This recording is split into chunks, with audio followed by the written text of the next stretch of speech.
Gjatë një dasme, kemi qenë pjesë një ahingut familjare dhe zakonisht si çdo herë në fillim dasmës mirën shënimet për çiftin e ri, familjen e të tjerë. Edhe tash na I kena marrë emrat edhe me sa duket, ti I ke marrë shënimet po, një edhe marrë nuk e di shënimet, tash. po, një familjar, vllau, më saktësisht I dhëndrit, mi ka dhënë shënimet edhe në vend të emrit nusës, ma ka dhënë emrin e nanës.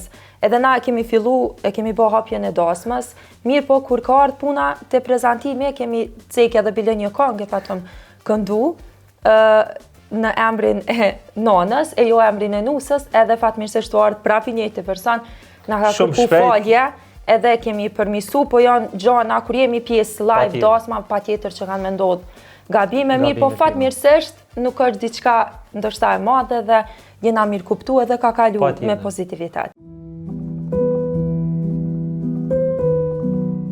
Atëherë si moment ma dhemshëm që kemi përjetu ne si familje, ka qenë rasti kur e kemi pas prindin të smut, mirë po fatmirësisht e kemi te kalu ato, ka qenë momenti ma I keq që e kemi përjetu njetë. Për një herë na kanë ardhur mendje shumë gjana që nuk kemi di çka me vepru, edhe kena mendu jetën një këndvështrim ke tjetër, mirë po fatmirësisht ka kalu kjo sfidë, e kemi te kalu edhe na ka bo ma të fuqishëm edhe tash shëqër Zotit është mirë më shëndet.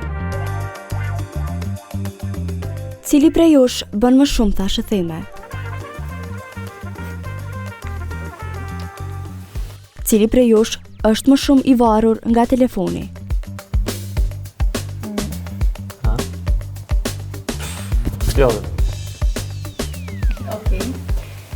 Cili është shofer më I mirë? Cili është I preferuari ose e preferuara e babit? Po e mamit? Cili është kuzhinier më I mirë? Cili I harron datat e rëndësishme të familjes?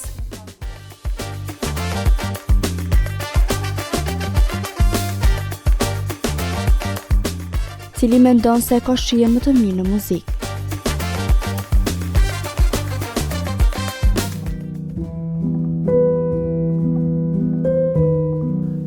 Mu ka gjinë gjithmonë afër meje, si në momente të mira, si në momente të vështira. Zakonisht në ato momente të vështira, çdo herë ka qenë afër meje, edhe bashk me to I kom te I kalu ato momente edhe